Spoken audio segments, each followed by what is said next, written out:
this right. I wrote it down, sorry. Before we introduce our speaker, we just want you guys to know that this is an amazing opportunity and we want you to learn and take things back from today's presentation. So please be respectful and put your phones on silent and also put them away. We do have someone that's coming out and making time to be here with us. So we just want to remember that we want to show them our Falcon community and show them how strong we are. So please be respectful and take this time to do anything that you need to do and put your phones away. So our special guest is someone who is a music artist as well as a mental health advocate. She works with the National Alliance of Mental Illness, Urban LA, and also has her own organization that uses arts as a form of activism to promote positive mental wellness. It's called Freedom and Soul Healing. Let's all give a warm Firebaugh welcome to Marguerite Alexis Pereira.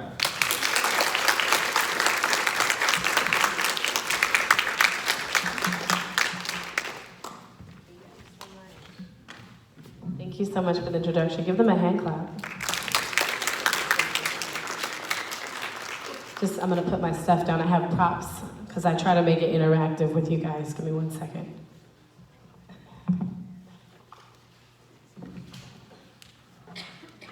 So bear with me, guys. I've been very sick. Anybody has ever had the flu in here? Raise your hand. It's not fun, right? It sucks, you cough and all that stuff, but luckily I went to urgent care, got some more medication, so I've been nursing myself all week. My mom is here. Can we give Mom a hand clap? Because she's like the biggest supporter of my life. Her name is Margaret. I'm Marguerite, so I was named after her. But how many of you guys have heard the term mental health? Raise your hand. Okay, so you know, you've heard that term. We're gonna really get into what that means. So just to give you a heads up, I'm gonna speak for about 45 minutes to an hour, but I wanna make it interactive. I don't want this to be boring. I know, students, you have an attention span and then it's just like you might wanna go text your friend, but try to keep your presence here. This is really important information that I'm really trying to get to you guys, and I'm here to share my personal story of how I have lived experience with mental illness and how I've turned it into positive and how I've helped a lot of other people. So I'm really happy to help you guys today. And let's thank Ms. Ribota for inviting me as well. Yes, I work with her. So basically my presentation today, and forgive me if I cough, I'm not contagious, but it's tough for me to speak, but I wanted to be here. So it's called A Story of Hope, Courage, Pain, and Resiliency. Marguerite's Journey to Healing and Recovery. And so basically, just to give you guys a little bit, has anybody from prior to today heard of the National Alliance on Mental Illness?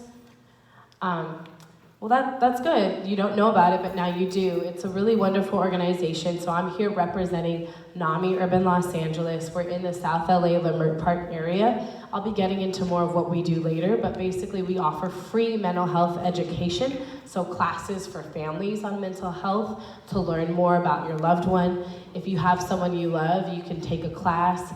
And then we have a campus club that we want to get back started in the fall called NAMI on Campus. So if any of you guys are passionate about reducing stigma of mental illness and preventing suicides and really wanting to have conversations, I would help facilitate that club along with Ms. Ribota, and we're hoping to get a faculty advisor on board, and Ms. Chandler has done it in the past. So just wanted to share that so you know who I am and what I'm representing today.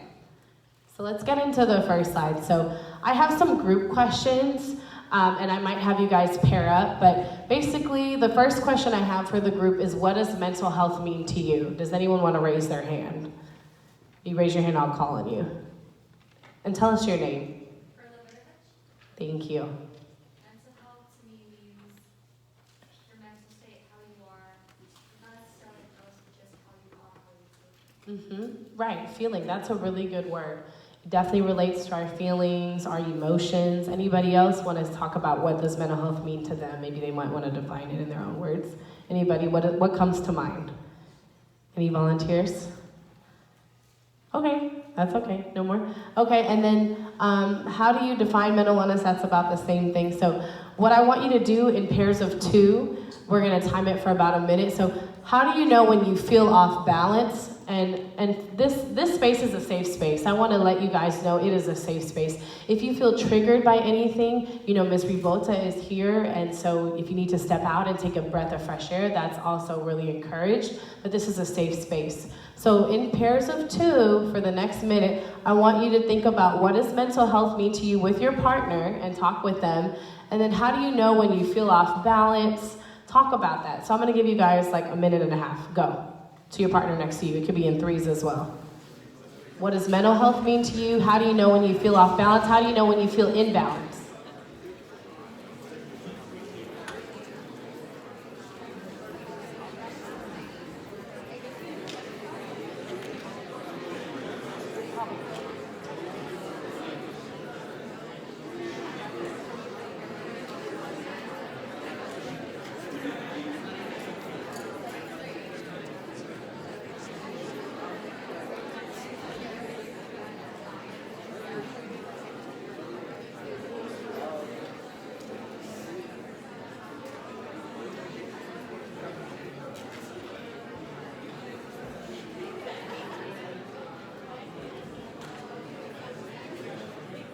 One more minute, keep talking.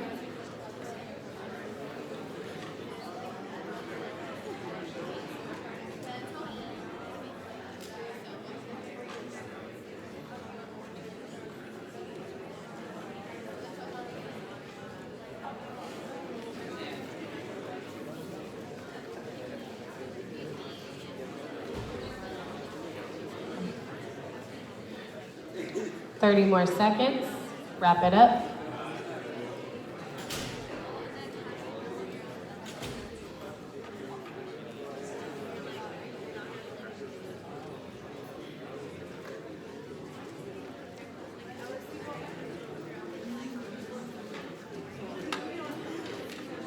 Fifteen more seconds.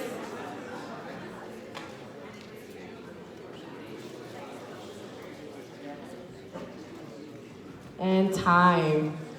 All right, so I want to really encourage a volunteer, and if not, I'm going to call on you. You don't have to share anything personal, but what I want you to share is the definition of what does mental health mean to you, what your partner, what the person said next to you. So does anyone want to volunteer and help me out today to make this as interactive as possible? I'm asking for some brave people here. Thank you. Tell us your name. My name is Kayla. Okay, so we were talking about being like emotionally drained. So like everyone knows how they are.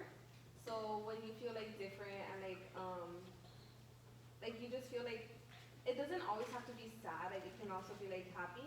So it's just everything that like was what Perla was saying, like everything that you feel. Definitely. And your name again? Kayla. Kayla. Yeah, that was a really great response. Give her a hand clap, please, for sharing.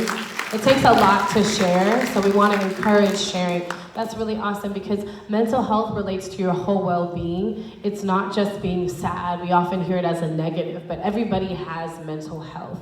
So it's really about you could feel really great one day, you could have a good mental health day, you might be angry, etc. Anybody in the middle want to share? I'm asking for some brave souls. Anybody want to help me out today? Thank you. Your name? Uh-huh.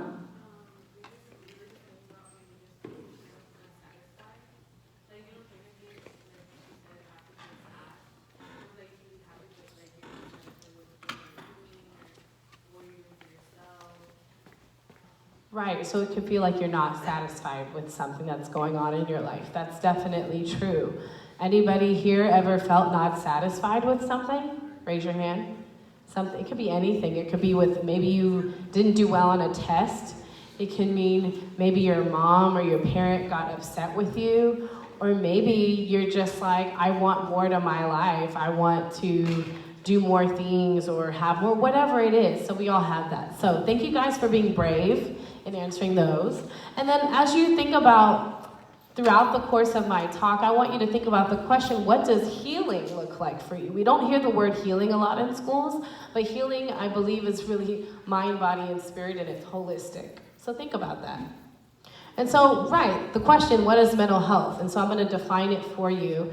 It relates to our emotional, psychological, social, and our spiritual well-being. So mental illness, there are people that may have a diagnosis. So someone may have schizophrenia or bipolar disorder or borderline personality disorder or depression, or you may just have a day where you're angry. That's all mental health. And then there's also mental illness. So mental illness is hereditary. That's one way you can inherit mental illness from your parents or your grandparents in the line of your family. Genes, meaning our biological factors. And then family history, which is what I was just sharing, life experience, so trauma. So if a community violence or something happened, or a sexual abuse or any sort of abusive situation, that can manifest into mental health issues. And like I said, this is a safe space, and so be mindful. There may be some things that are triggering. I'm going to try to keep it as healthy of a conversation as possible, but if you need to step out, definitely do that. Okay, so mental health and physical health. So a lot of times we hear that they're separate, but our mental health is really in line with our physical health. So how many of you guys exercise? Does anybody have an exercise? Over here, can you call out what you, yes, you, what's your form of exercise? I like to work out, I lift weights, push-ups, yeah. Nice, awesome. And over here, someone raised their hand. Any form of exercise? Anybody want to share? I saw some hands over here. Right here. For me, I just run 3 miles a day and the workouts are like push-ups and sit-ups. Okay, so running 3 miles a day, that's really great. Anybody, one more person, what's your form of exercise? Thank you. Musical instruments or art. You said what? Musical instruments and art. Okay, so that's a form of like an exercise, but not necessarily physical, but yes, that's we're gonna get into art therapy and all of that later, so thank you for sharing that. So the reason I bring up exercise is because lifestyle relates a lot to how we feel. So if we're like exercising, it's proven that research shows that 150 minutes of physical, like hard cardio activity is equivalent to the strength of an antidepressant and more. So basically, if you're like running, jumping jacks, on the treadmill, swimming, all of that is really good for you, and that's going to improve your mental well-being. So you're going to have less likelihood of depressive episodes, etc.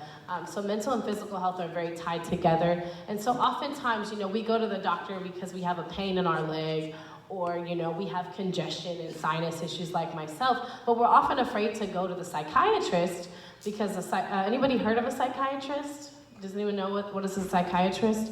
Can you tell us again, what does a psychiatrist do? A psychiatrist assesses your symptoms and helps provide medication on what's going on. Yes, and so they're a doctor that focuses on your mental health. And so again, yes, listening to, if you're feeling like, maybe you might be dealing with a depression and you've never seen a doctor, it might be a good time and talk with your parents if you have health insurance. We know health insurance is a luxury in this country. It should be your right. But if you have access to a primary care doctor, you would start with them. And then you would say, you know what, I'm thinking, I'm hearing voices, or I'm seeing things, hallucinations. Maybe I need to see a doctor.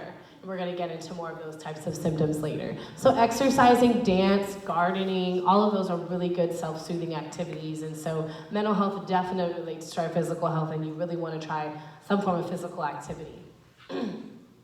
And so what is trauma? And I brought up these topics because Ms. Ribota asked me specifically to cover some topics, particularly PTSD, which I'll be covering. So trauma, is an emotional response to something typically terrible that may happen. So it could be a fire, maybe your house burned down. It could be an earthquake, a natural disaster. It could be an abusive situation that you've dealt with, or community violence. Those are all examples of trauma. And then, it's everywhere around us, from racism, sexism, homophobia. All of these are community systemic traumas, and it's up to us to definitely take good care of ourselves, even in the midst of these traumas, right? We know life is hard. Who can tell me life is difficult, right? It can be tough, just to get up in the morning and get to school and brush your teeth and all these different things. And then, finances could be tough in your family. There's so many things, but there are some things that we do have control over. And so we'll talk more about that. And so what a trauma-informed care or trauma-informed response. So let's say your friend, one of your friends in school, Let's say that they're getting angry with you, and normally they're not really angry. Some people, maybe as a friend, you'd be like, oh, what's wrong with her? She's being mean to me. Well, a trauma-informed response actually goes, oh, I wonder what happened to her. Like, you might ask your friend, what's going on with you? Like, I'm not used to seeing you this angry. Like, is anything happening at home? Is there anything I can help you with? So trauma-informed, and this is a concept that's being more prevalent in psychology and the psychiatric world, is really asking what happened to you. I want to be here for you. It's really showing empathy and compassion. So does anybody know what empathy and compassion means? Anybody want to define in their words? Yeah, can you tell me in your name? Thank you for volunteering again. Empathy, isn't that like when you like to relate to what somebody's been through? Say it one more time. Empathy is when you can relate to something that somebody has been through. Yes, definitely. Relating, for sure, and being able to listen, for sure. Thank you for volunteering. Thank you so much. And then compassion. Anybody want to talk about compassion? Oh, there's someone. Oh, go ahead. Yeah, thank you. And then compassion is like understanding the person, like listening to them, taking the time, like showing them that you're there for them, trying to understand them, get to know them. Definitely understanding. And so I really want to encourage that among your peers, that you show empathy and compassion for one another. And so this is, by the way, this is taken from the National Alliance on Mental Illness, the website. So NAMI.org. I'm going to send a lot of resources to Ms. Ribota, and hopefully she can distribute them to you guys as students. We'll be going over what are crisis lines, talk lines, etc., lines that you can call if you're in distress. But post-traumatic stress disorder, so this is from the National Alliance on Mental Illness website, NAMI.org, NAMI.org. And so post-traumatic stress disorder, I'm just gonna read it so you can hear more of a general understanding of what it is. So PTSD is a disorder that develops in some people who have experienced a shocking, scary, or dangerous event. It is natural to feel afraid during and after a traumatic situation. Fear triggers many split-second changes in the body to help defend against danger or to avoid it. The fight or flight response is a typical reaction meant to protect a person from harm. Nearly everyone will experience a range of reactions after trauma, yet most people recover from initial symptoms naturally, but those who continue to experience problems may be diagnosed with PTSD. People who have PTSD may feel stressed or frightened even when they're not in danger.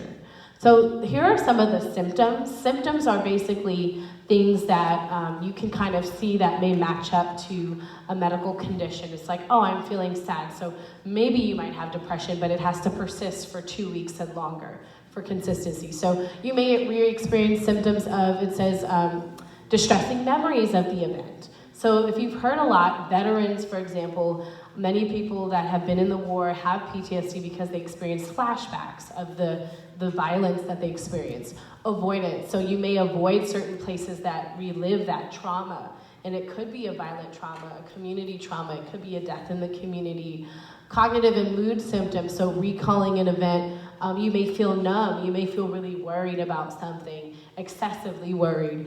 And then arousal symptoms, hypervigilance, so you may feel really intense, so like you might feel a little bit paranoid of things around you. And so this is taken from the NAMI.org website. It's a really great resource.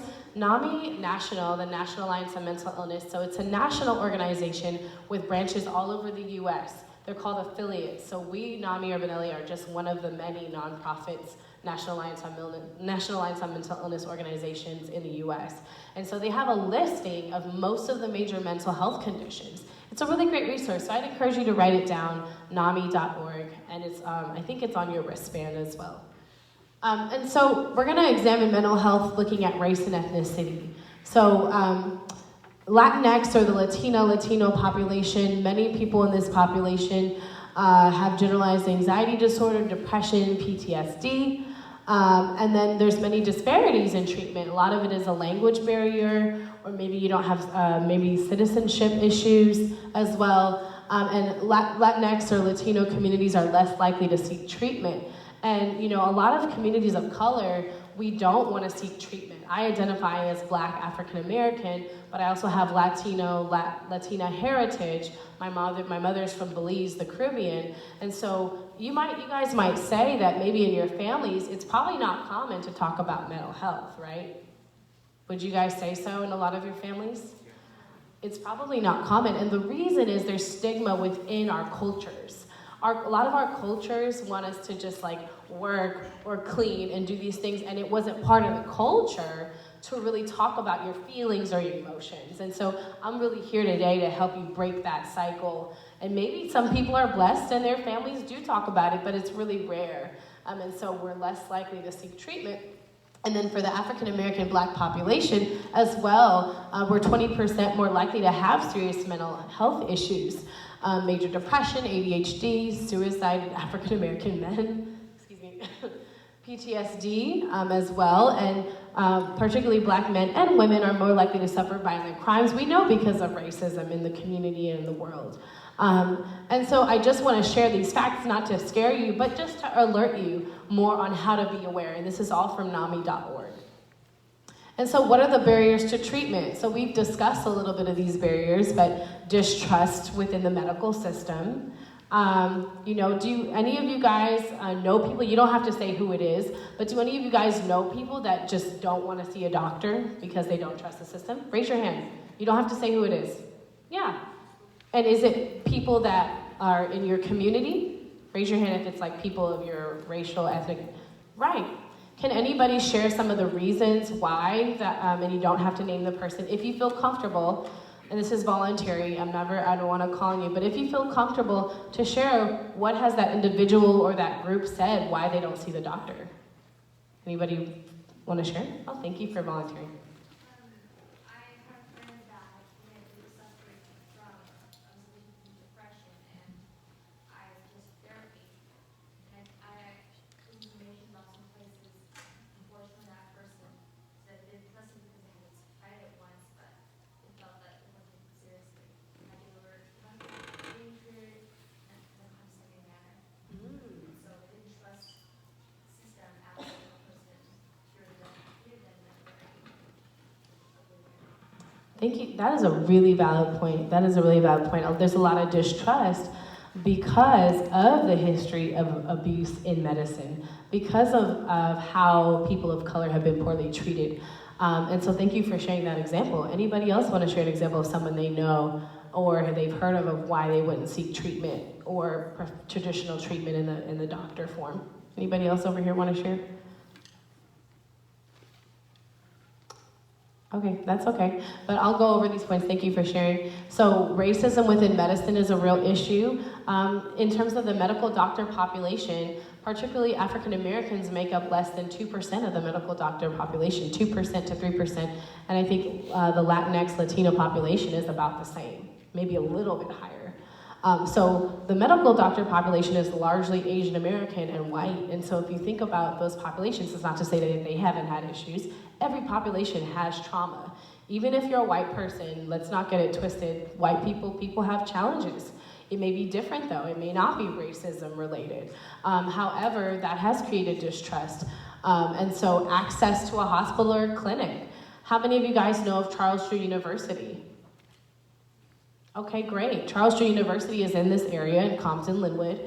It is a historically Black college and university. I think it was founded 50s, 40s, and so that's one of the nearest really good clinics, Martin Luther King Jr. Hospital. That's a county hospital, so if you have Medi-Cal, you can go there. So I'm just naming a couple of resources so you know what's in your area. But even lack of access to healthy foods, if you're in our area or in South LA, there's not like tender greens, or we don't have healthy eating options, and so it is really difficult. And that's why it's up to us to continue to go to school, to continue to get our education. Let's get more of us in mental health, in social work, in psychiatry. Let's go to medical school. I have a vision. I work for NAMI, and I will continue to work for NAMI, but I'm planning to apply for master's in social work programs this fall. So I'll be going probably to Cal State LA or Cal State Dominguez, and then I have a dream of going to medical school, hopefully USC, and Charles Drew, UCLA has a joint program. I want to be a psychiatrist because I want to show that, I have the brains and I have the willpower, and I'm of Black and Latino descent, and I want to be a representative for our community, and so we can do it. And so with that said, even though we have these barriers, we can still access treatment, and I'm going to be sharing some resources with you guys later, but I want to encourage you guys to utilize the resources, and then we'll distribute them among the teachers here to get them to you, because there are free resources out there that can really help you. And so how do we reduce these risk factors? How do we maintain positive mental health and wellness? So I have a list of things that you can personally take ownership of in your own life. Diet, exercise we talked about. How many of you guys eat vegetables and fruits? Raise your hand. That's awesome. I want to see more hands raised though, because if you're not eating vegetables and fruits, you might want to start. So anybody here know why vegetables are really good for you? Ever heard colors of the rainbow? Okay, so shout out. Why do you think eating fruits and veggies are good? Anybody over here? Anybody want to share? Back here? Oh, I see a hand. Sorry, say it again. Put better things into your body. Better things, better food, nutrients. Back here. You hit it on the money. Your food and what you eat directly relates to how you feel. Ever heard of antioxidants? They're cancer fighters. Blueberries is the biggest cancer fighting food that you're going to find out there. Garlic is an anti-cancer fighter. So I really believe in the combination of Western and Eastern medicine, meaning natural healing. So how we eat, not just getting the medicine from the doctor, but what are we eating? How are we exercising? That has been a big part of my healing and treatment.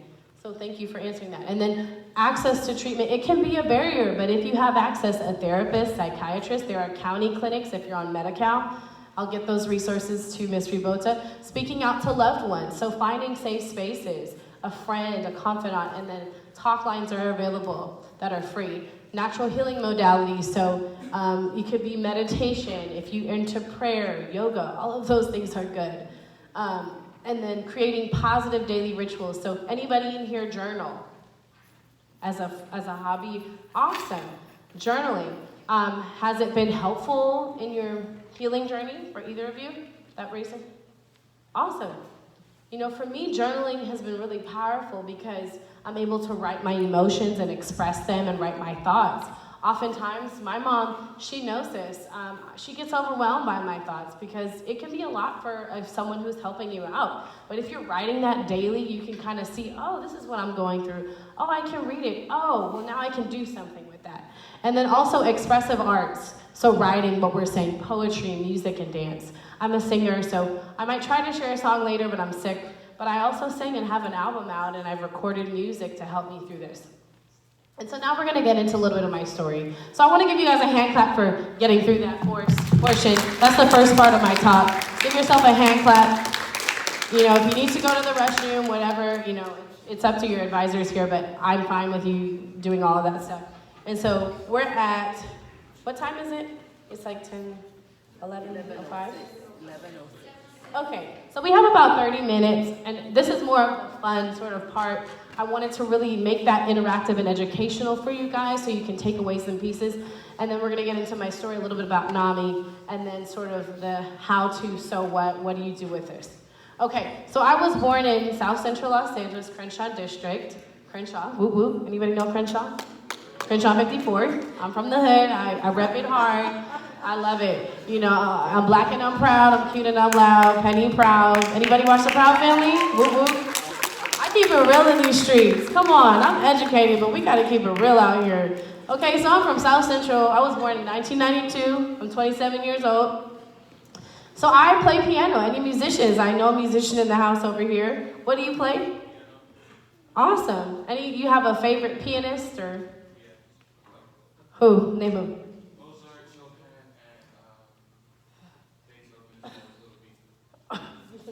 Wow, classical. Give it up, give it up. Anybody over here play a music instrument? Go ahead. Ooh, saxophone. That's awesome. Give it up for anybody over here. Come on, three. Come on. That's awesome. So anyway, I'm a singer and I'm a writer, songwriter, and pianist. And so I've been doing that since I was 3, playing piano. And then high school, I was putting on big productions from the time I was 16. I was in shows, talent shows in elementary, so I've always been in the arts, I've always been expressive, but I didn't show signs of mental health issues during this time. And we're gonna get to more of what I've dealt with since then. So that's a show I put on at my church at the age of 16. And then this is my high school graduation. We have Mom right there. She's still there. Mom! She's the best, you know, and it's, you know, I know not everybody is privileged to have a parent. Maybe you're raised by your grandparents or a foster parent or a guardian, but I'm very grateful to have my mother because she's really been through it all with me. And so just thank your parents, thank whoever's helping you out when you get home today for all that they do, because parenting is not easy. And so my mom, this is high school, I graduated. I was a 4.0, 4.3 student. I went to Laces in West LA. And then I made a collage, so I'm very into art projects, and that was always a big part of my expressive arts therapy. And then I ended up going to college. So I went to Williams College. That's my best friend from college, Kelia. She's such an awesome person. And then I was the co-director of the gospel choir, so I've always been in music. So I went to Williams College in Massachusetts. Anybody heard of Williams? Oh, see, somebody. It's a small school, and you either know it or you don't. It's like, when you know it, it's like, oh, that's a great school, and then if you don't, you don't. But it's all good. Thank you. I'm glad somebody knows it here. So I went to Williams College in Massachusetts for 4 years. I graduated in 2014/2015. I took a semester off when I got sick. But anyway, I was very involved on campus. So I was a singer. I was in the Black Student Union. Again, I was always active. Didn't really have signs of mental illness, and we're getting to the meat of the story here. So study abroad. I was able to study in Guatemala. I am a fluent Spanish speaker. Yo hablo español, gracias a Dios. So I speak Spanish. Yes, hallelujah. I'm fluent. So, you know, I have a very interesting background because I'm Caribbean, but I represent strongly the Black community, but also can really connect with the Latino, Latinx community because I'm fluent in Spanish, which has been really awesome. So I minored in Spanish. So I studied abroad in Guatemala, and any Guatemalans in the house? Come on, it's LA. We got some Guatemalans in the house. Do you guys know where Quetzaltenango is, Sheila? Quetzaltenango? I studied abroad there for a summer. So I taught students. So these are the students, the young ladies I taught in a 6th grade school. I taught them English and showed them arts-based learning. And then fast forward, I went to Spain. Anybody been to Europe? Anybody heard of Europe? We got people that heard of it. That's awesome. So, you know, it's a luxury to travel, but I went to a school that was able to pay for me, luckily, to go abroad. So I know a lot of you guys are going to college, and if you can get that experience, it's really valuable. It's really awesome to go abroad because you get to learn a new culture. That's how I perfected Spanish. So I was able to study abroad. So this is the Colosseum in Italy, Rome, and then this is in Barcelona. I had a beautiful time. I studied Spanish. I got to